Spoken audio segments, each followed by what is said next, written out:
Hello and welcome. Welcome back to the What is K-pop podcast, where in which we are talking about something that I actually find kind of funny. It has nothing to do with K-pop, which I'm gonna put in the title. So if you're clicking on it because you want to listen to the podcast, it has nothing to do with K-pop. Don't worry, it's just something that I found way too funny about my own life. This is like a casual bonus episode, I guess you could call it, or just the funnies.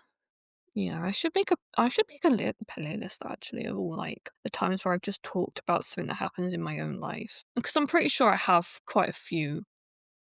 Yeah, yeah, I should probably do that. So, for anyone who doesn't know, I have autism spectrum disorder. It's like a developmental disorder that mainly affects communication and stuff like that. There's many different support, the support needs where we need help with certain things. My support level, I guess, is quite low. I tend to kind of just need help with phone calls and stuff. And I don't think I'll necessarily be living alone for too long because of washing up and taking out the bins and getting rid of bugs and stuff.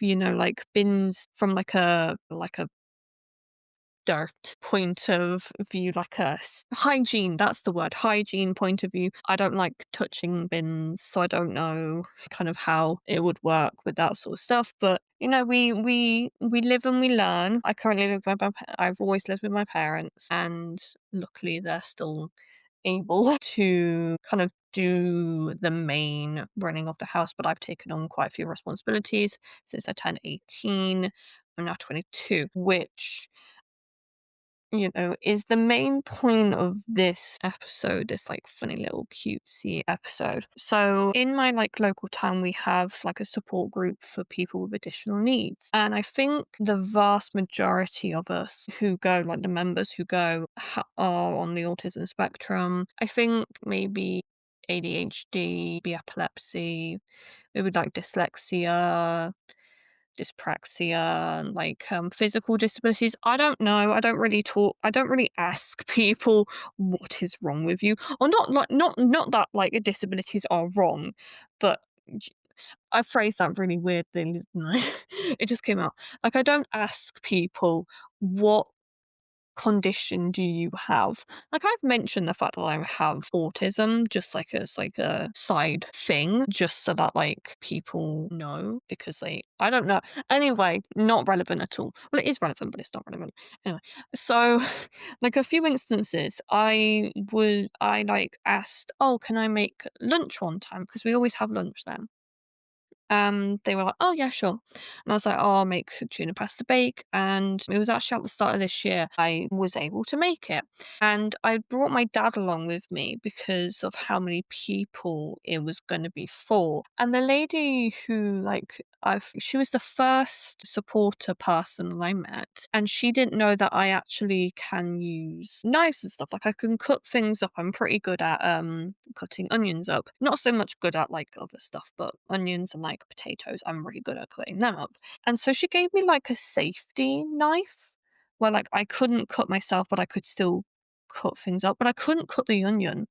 Like she looked really hesitant in giving me a knife and stuff. And I don't want to ever cause problems there by saying directly oh, I can do this thing, or I don't need support in this thing.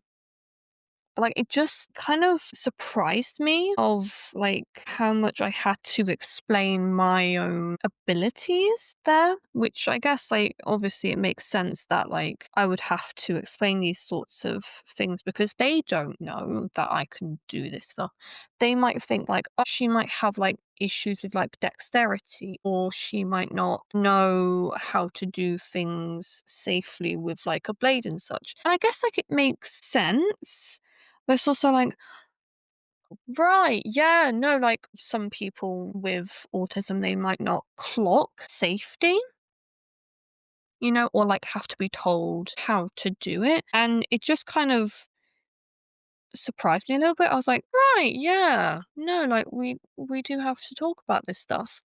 And another instance, there was a guy that's a couple of months younger than me. So we're we're a lot more friends because, we're similar sort of ages, we're going through similar sort of things and such, like, and he's really nice. And we were using a hot glue gun for something, and he had it like turned the other way round, and like I had to step in to like be like, mate, turn it the other way round. You've got it upside, like you've got it the wrong way round. Like if he, like pushed down to glue it, it would have like obviously fallen, like the glue would have come out and then like fallen onto him and he would have burnt himself. And I was like, right, okay. So like I kind of both get support, but I also have to support the members too themselves, like the fellow members, and make sure they don't have to do like dangerous stuff.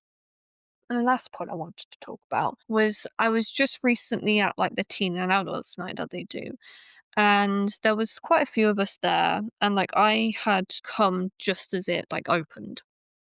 So I like was sitting there. And I got like there was this guy that was there, and I assume he's one of the parents or something, or like one of the co-founders. I don't know, I didn't ask. And he was like, "Oh, so do you go to school or do you go to college?" And I was like, right, right. So I guess I look like I'm of school age. Thank good. Yeah, I didn't think I needed that compliment. And I like was trying to explain that yes, I do go to college, but I don't go like in person. But then also, it's not that, I can't go in, it's that what I'm doing at college isn't something that you have to go in for. It's actual like online learning. And I don't know always how to like explain it because again, like some people with autism, they really struggle with like school environment.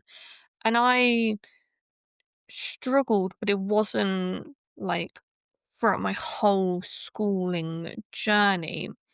It was because I was so burnt out by school toward like from about year 9 onwards that I couldn't go in, and also like the school was just extremely triggering. They were very bad that like I can't, like I'm so freaked out by the idea of going into a like educational environment that I couldn't even like do like imagine it. But I don't have to go. Like I don't have to go do online college either. Like I choose to do it, and trying to explain that yes, I have my qualifications, but I'm doing it because I want to, and that like I don't have to.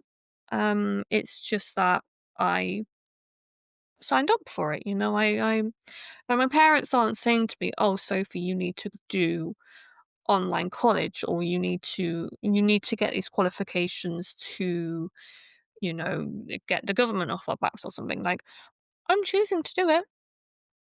Like no one's making me. And I find it sometimes is a bit of a weird struggle trying to explain that yes, I have communication difficulties. I find it hard being around lots of people. I get overstimulated with lots of people, lots of noise, just lots of everything, a lot of stimulus. And that I'm good with like cutting and such. I just have like a high like I have OCD around hygiene, or at least like it's a weird thing. My room's a mess. I live in like a messy house, but that doesn't freak me out. It's bacteria that freaks me out.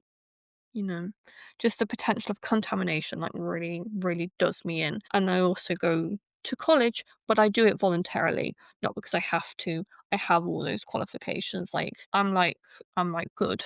And there's like I'm tempted to just kind of chin off either doing the qualifications or telling them that I'm doing them, because trying to explain that when I was like 16 I did my GCS. Well, I did them when I was 15, but you get the point. Like I did my GCSEs.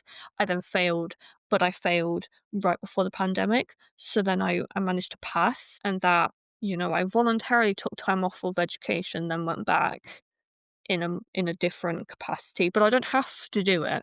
Like I am able to not do it if I didn't want to, you know. So no, that always it surprisingly comes up a lot for a situation that I didn't ever think that I'd have to explain it, you know? Yeah. Well, but yes, thank you as always for listening, and I'll talk to you guys again very, very soon. Bye.